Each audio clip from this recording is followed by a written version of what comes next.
Bem-vindos à edição especial do Fala-me Tecnologia, o podcast da Bosch para os amantes da tecnologia. O meu nome é Sofia e hoje tenho connosco o André Pereira Gomes, da NOS, e o Norberto Barroca, da Bosch Portugal, para nos falar sobre videovigilância. O episódio de hoje vai abordar as cidades inteligentes, a rede 5G, a ética na monitorização e o papel da tecnologia na melhoria da vida dos cidadãos.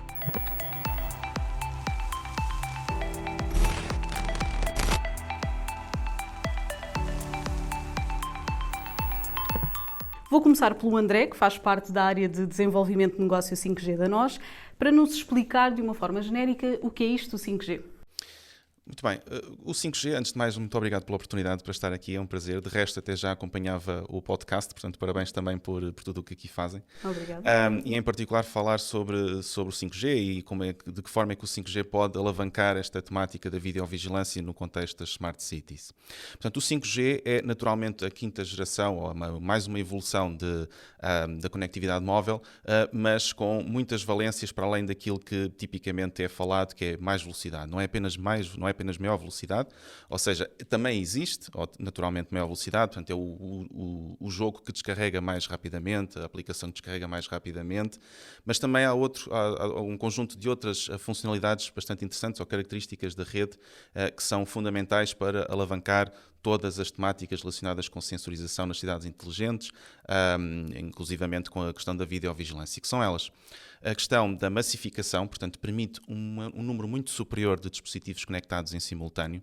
Nós passamos da quarta geração, portanto, do 4G, de cerca de 100 mil dispositivos conectados em simultâneo, portanto, com transmissão de informação ao mesmo tempo, portanto, 100 mil por quilómetro quadrado ligados ao mesmo nó de rede, e passamos de repente a poder ter 1 milhão de dispositivos conectados pelo mesmo quilómetro quadrado. Portanto, isto pode parecer um exagero, mas se acreditarmos, como nós acreditamos naturalmente, num contexto de Smart Cities, portanto, um conjunto de sensores, um conjunto de câmaras conectados entre si. Aqui realmente esta rede, esta nova geração de conectividade móvel permite-nos precisamente ter aqui um alicerce perfeito para gerar toda esta informação de todos estes sensores, todas estas câmaras. E pegava ainda no pormenor das Smart Cities, das cidades inteligentes, para lhe perguntar, para quem nunca ouviu falar, ou pouco, porque sendo ouvintes de tecnologia naturalmente já terão ouvido, o que é isto das cidades inteligentes? Quais são as características que definem uma cidade que é inteligente? No fundo, há aqui provavelmente duas vertentes com o qual podemos classificar uma cidade como sendo inteligente. O ponto número 1, se calhar menos interessante, é aquela que nós pomposamente dizemos que é uma cidade mais eficiente, muito mais resiliente, como é uma expressão também muito na moda agora, mas daquilo que interessa realmente é que no fim do dia possa trazer valor não só aos municípios e em particular aos munícipes ou até mesmo aos visitantes de uma determinada cidade. E estamos a falar, por exemplo, numa cidade inteligente, a capacidade para gerar a informação automática relativamente ao trânsito que existe em cada rua da cidade, em cada estrada, de uma forma muito mais focada no detalhe, portanto, em vez de estarmos apenas a recorrer a todas as aplicações que atualmente já utilizamos, mas conseguimos perceber com detalhe o que é que está a acontecer, é porque é um veículo parado, é porque há algum acidente, portanto, tudo isto no que toca à temática da videovigilância é muito importante para conseguirmos gerar essa informação e depois os próprios municípios terem a capacidade de, através dessa informação, poderem melhorar os layouts, eventualmente, por exemplo, a colocação das passadeiras para que as pessoas possam atravessar de uma forma mais cómoda. Isso é algo que nós poderemos eventualmente falar mais daqui a pouco, mas é apenas um dos exemplos que poderia dar sobre o que representa uma cidade inteligente. Mas também há outros exemplos, como por exemplo, ainda através das câmaras, conseguimos perceber se as vias estão sujas, portanto, se existe portanto, a deposição de chamados monos ou sacos de lixo perto dos caixotes e, portanto, com isso também gerar informação para que portanto, a recolha de resíduos urbanos seja mais otimizada, por exemplo. Norberto, queria complementar, se calhar, em termos de vantagens, o que é que estas cidades inteligentes vão trazer aos municípios também? Sim, claramente aqui um ponto importante é os dados. Nós todos temos cidades que têm dezenas, centenas, milhares de sensores, mas na realidade existe uma falta de ligar as peças. Portanto, eu diria que isto é uma espécie de um puzzle. Se eu pegasse num puzzle, eu teria as peças dispersas de alguma forma e aqui o que interessa é dar sentido às peças. Portanto, se eu olhar para as peças colocadas numa mesa eu não encontro nenhuma informação útil, quando eu começo a colocar as peças eu vou ter uma imagem, vou ter uma representação de uma realidade.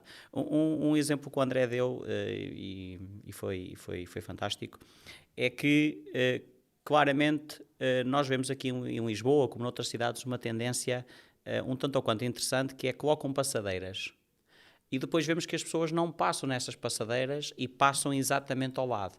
Isso significa que a passadeira devia ser reposicionada. Isto parecendo que é uma medida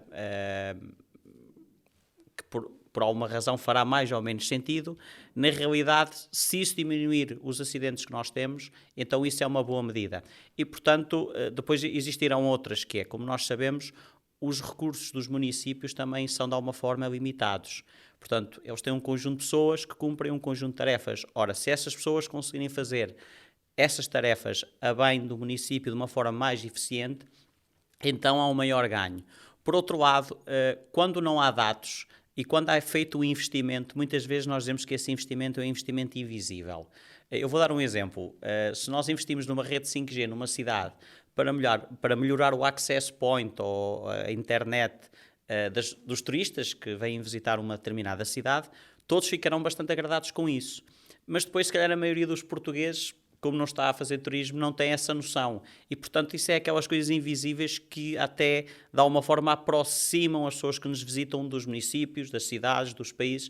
E, portanto, eu diria que isto é de alguma forma, uma cidade inteligente, é a capacidade de nós conseguirmos, de alguma forma, recolher dados, recolher informação, mas depois também dar feedback. E esse feedback pode ser feito a vários níveis. Pode ser um feedback para as pessoas que fazem manutenção, feedback para o cidadão que paga os seus impostos e depois feedback para quem nos visita. E eu acho que isto, no fim do mundo, eu diria que uma cidade inteligente é nada mais que um organismo que no fim do dia vai responder de uma determinada maneira. E, portanto, o que falta, e veremos se falta ou não um bocadinho mais à frente, eu acho que o que tem que ser claro para as pessoas é que nós temos que, de alguma forma, sentir as cidades como nós sentimos a nossa casa, reconhecer que é algo nosso, que é algo que nos pertence e, portanto, também interagir com ela dessa forma. Portanto, e é esse o caminho e é isso que para mim é uma cidade inteligente. Até para gerar melhores resultados. Eu perguntaria se em Portugal já existem algumas destas cidades, se já existe alguma cidade considerada inteligente.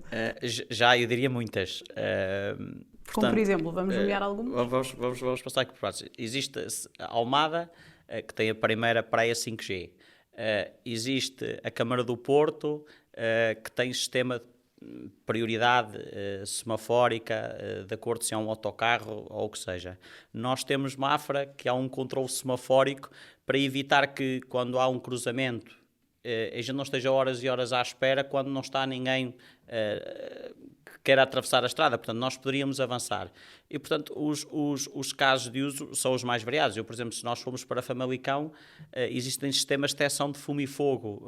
Portanto, isso acaba por ser um use case. Portanto, os use cases eu diria que existem muitos, de variadas formas, e diria que em Portugal o que não faltam são casos concretos e que mostram efetivamente o benefício que isto traz para os cidadãos. Muitas das cidades já têm câmaras de videovigilância, também é um serviço não só das câmaras e obviamente também dos cidadãos.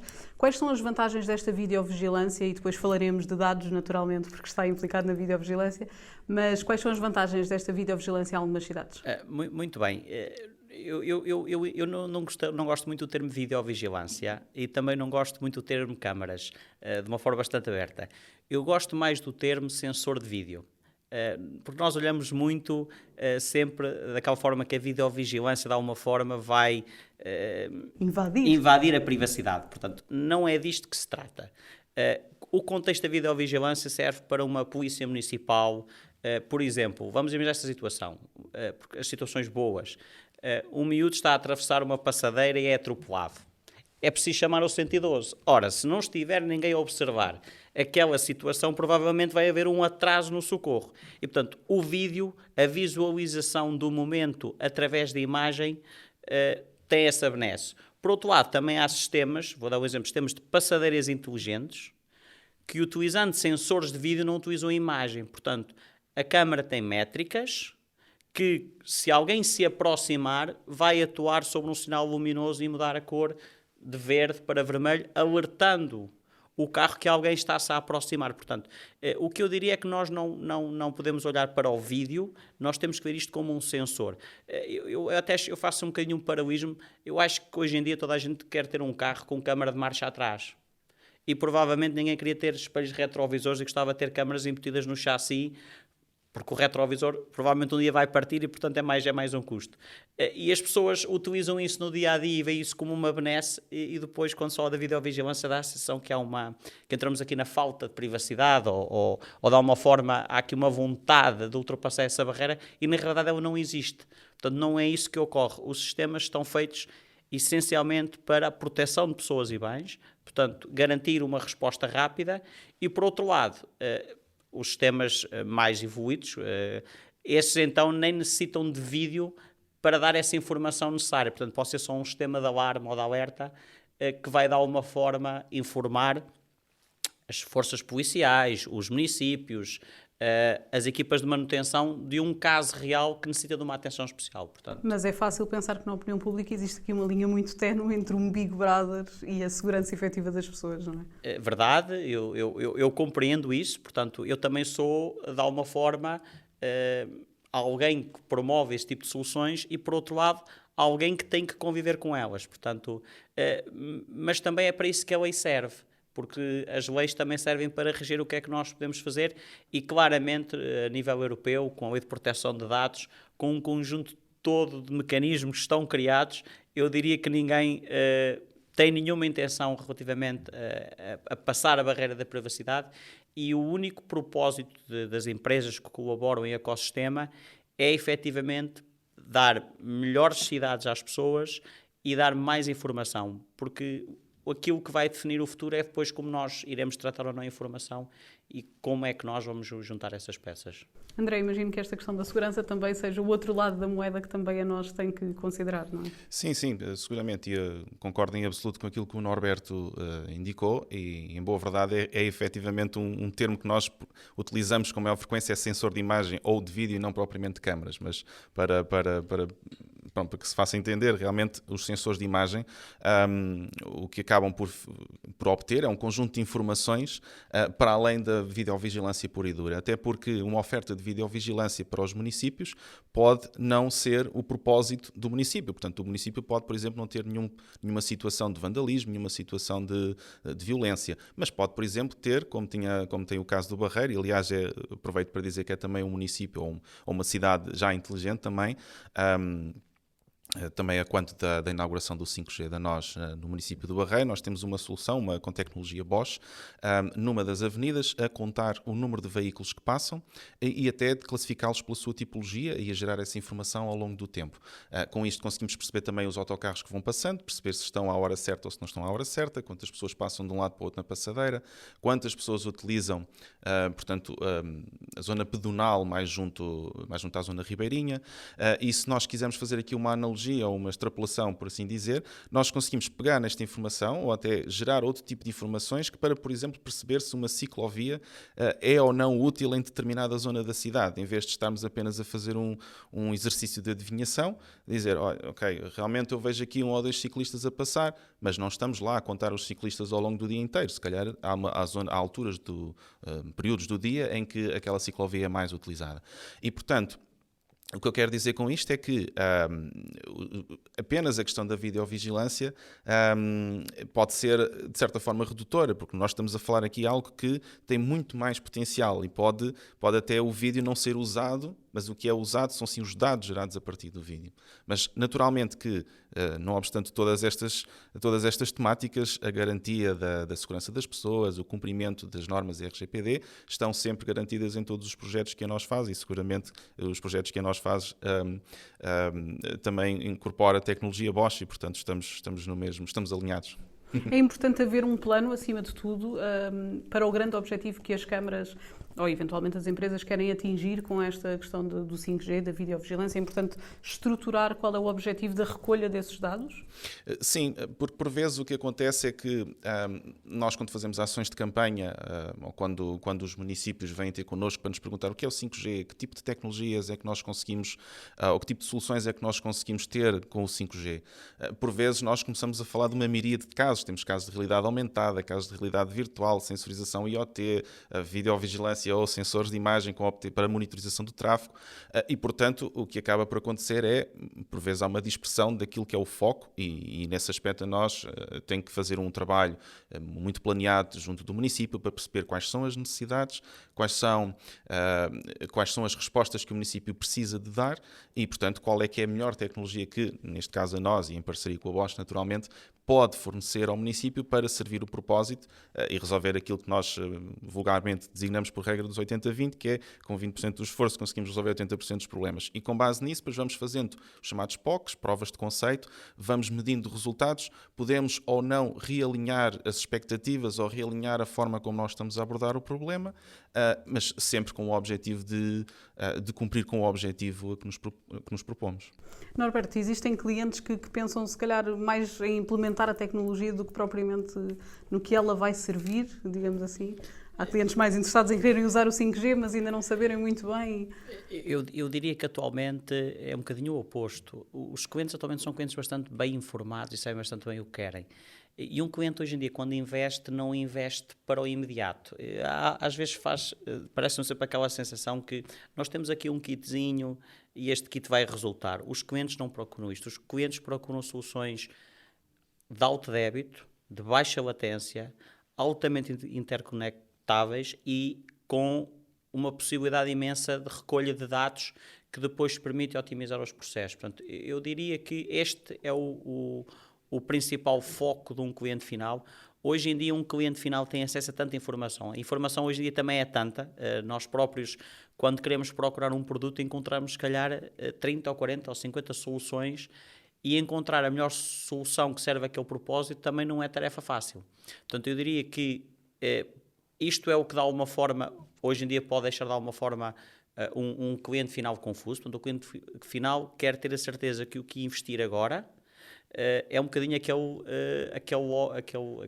o nosso logo, que é tecnologia para a vida. Portanto, nós temos muito esta afirmação da tecnologia para a vida. Portanto, o cliente quer uma solução que no médio, no curto e algumas no longo prazo consigam responder sem ter que haver grandes modificações.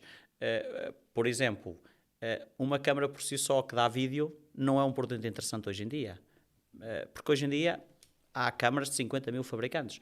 O que é interessante é, ok, isto é uma câmara, eu consigo ter uma métrica do número de pessoas que passam naquela passadeira? Muito bem. E daquelas pessoas que passam naquela passadeira, eu consigo perceber se essas pessoas se dirigem para uma escola pública ou se vão em direção a outro ponto da cidade?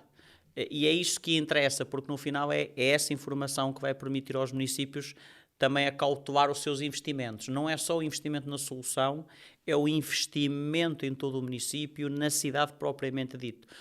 Vou-lhe dar um exemplo. Nós aqui em Lisboa, eu não quero entrar em polémicas, mas quero dizer, há 300 mil obras que começam e param e depois voltam a começar e voltam a parar. De alguma forma, se calhar o que faria falta era haver mais informação acerca do que é a utilização da cidade. Estamos a falar de caminhões, estamos a falar de autocarros, trotinetes, bicicletas, de pessoas. A que horas do dia? Fará sentido fazer rotundas ou colocar um sinal luminoso? Portanto, essas questões que depois impactam na cidade como um ecossistema necessitam de ser respondidas e, portanto, quando os municípios procuram a Bosch e a nós, o tema principal é uma tecnologia para a vida. Eu não diria para a vida, mas para o futuro. Para a vida, pronto, é um caso mais complexo. Sempre para melhorar a vida. Mas sempre para melhorar a vida das pessoas e, portanto, sempre com esse foco na solução para o futuro. E depois, quanto mais flexível for a solução, melhor. Porque hoje em dia, eu acredito, e a nós também segue o mesmo caminho, que um ponto importante é haver sistemas abertos, com protocolos abertos, com comunicações encriptadas, onde haja confidencialidade dos dados, isto é bastante importante, e que, acima de tudo, permite interoperabilidade.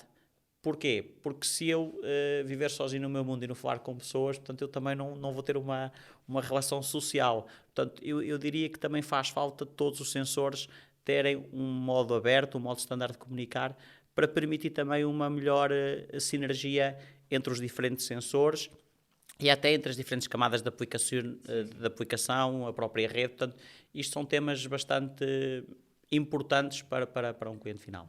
Há mais critérios que sejam procurados pelos clientes também da nós?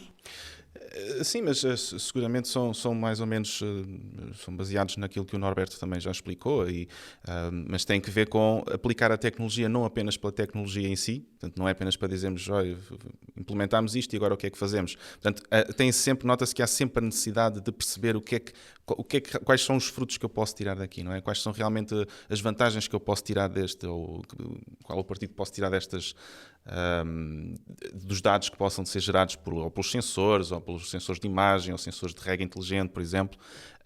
Portanto, os municípios procuram sempre tentar ver qual é que é a vantagem de aplicar esses mesmos sistemas.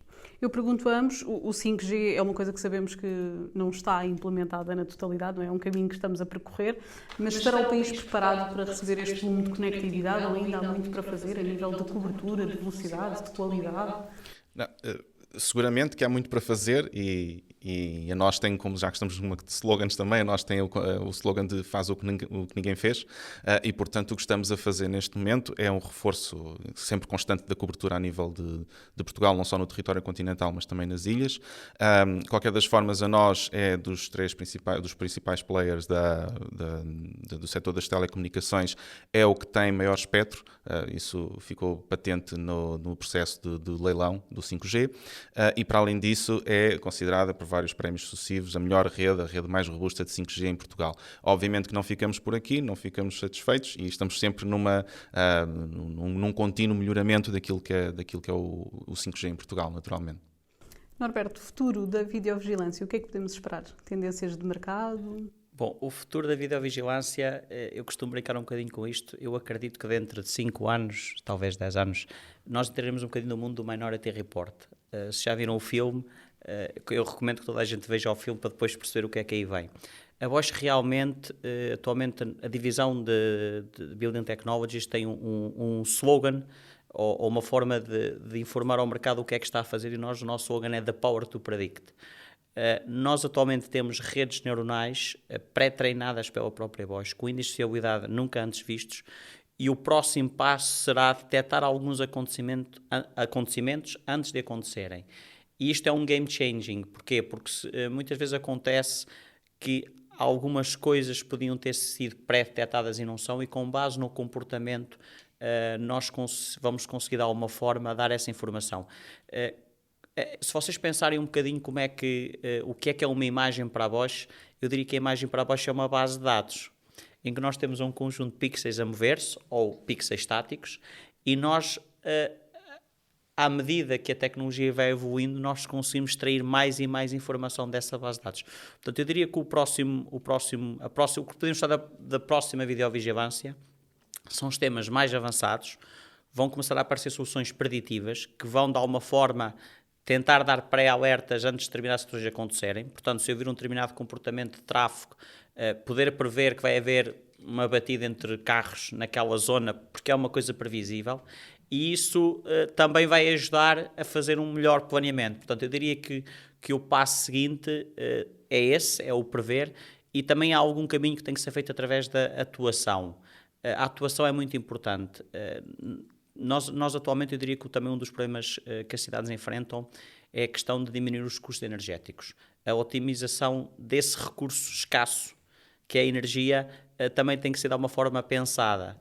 E, portanto, fará sentido, e nós estamos a trabalhar nisso, inclusive temos algumas implementações preparadas, que é, por exemplo, se eu estou numa circular às 2 da manhã e não passa carro nenhum e durante 3 ou 4 horas não há ninguém, então eu poder, por exemplo, diminuir a intensidade luminosa das minhas lâmpadas LED, mesmo sendo eficientes, é uma poupança. E, portanto, este tipo de soluções ainda há um trabalho que tem que ser feito, um trabalho de fundo, e obviamente aqui as redes 5G e os sistemas em tempo real serão aqueles que irão permitir que isto seja possível, porque a latência aqui é essencial. Portanto, nós agora podemos estar numa situação em que baixamos a intensidade luminosa, mas se aparecer um carro é necessário haver luminosidade e, portanto, ter uma solução de baixa latência é importantíssimo neste tipo de sistemas em tempo real e, portanto, eu diria que será esse o caminho e, portanto, eu diria que o futuro é bastante interessante para todos e certamente que acima de tudo, os municípios e as pessoas que vivem nas cidades irão ficar bastante agradadas com a próxima evolução tecnológica, se bem que a gente já sabe, há muitas coisas que vão sempre permanecer no invisível e, portanto, é isso que acontece. De qualquer das formas, certamente que as pessoas irão gostar do que vão ver e irão gostar da sinergia que têm numa cidade. André, eu perguntaria, de forma muito breve, como é que vão ser as cidades do futuro, pegando aqui nessa... Sim, gostaria de complementar, concordo em absoluto com o que o Norberto disse, e realmente há pouco, quando referia quais eram as características do 5G, esqueci-me de uma também bastante importante, que é a questão da latência, precisamente. Portanto, o facto de termos uma boa cobertura a nível nacional e em particular nos municípios, portanto, faz com que também esta geração de informação seja toda muito mais rápida. Portanto, a altura em que eu executo ou que dou a informação e que executo uma ordem, portanto, esse hiato, digamos assim, temporal, é muito mais célere, portanto, é quase instantâneo. E, portanto, situações de emergência, como, por exemplo, um acidente, um atropelamento, uma pessoa a passar numa determinada rua e, portanto, portanto, a iluminação volta a ficar mais intensa, assim que já não está lá ninguém, volta a dissipar, ou, perdão, a diminuir. Ou, por exemplo, há pouco o Norberto falou também no caso de Mafra, de ter a sinalização semafórica inteligente que percebe que tipo de veículos é que estão prestes a atravessar o cruzamento e, portanto, com base nisso vão gerindo portanto, a abertura dos sinais. Se nós pensarmos isso a uma escala mais global, no ponto de vista de cidade, vamos começar a ter, inclusivamente, veículos que se deslocam em marcha de emergência, ambulâncias, por exemplo, que sabemos à partida qual é o trajeto que essa ambulância fará e, portanto, vai indicar a todos a sinalização semafórica para fazer a abertura, para que a ambulância possa passar, sem ter de arriscar, passar por um vermelho, etc. Portanto, esses eram só alguns exemplos que eu gostaria de complementar, só para indicar que também estou perfeitamente alinhado com os conceitos que o Norberto indicou, e eu vejo precisamente isto, reforço mais uma vez, a cidade do futuro, e em particular, não nos chamemos com a videovigilância, mas com os sensores de imagem. É precisamente isto, é precisamente trazer melhoria das condições de vida não só aos municípios, como também aos visitantes, que é no final do dia aquilo que realmente a tecnologia serve, a tecnologia para a vida. Obrigada a ambos. Obrigada ao Norberto. Eu é que agradeço. E ao André também. E por ter partilhado este momento com o André. Espero que gostem, pelo menos, da nossa perspectiva. Será certamente interessante. Será certamente interessante. Passem pelas nossas redes sociais, Facebook, LinkedIn e Instagram. Deixem-nos o vosso feedback e fiquem ligados. Aqui fala-se da tecnologia que está a mudar a vida das pessoas.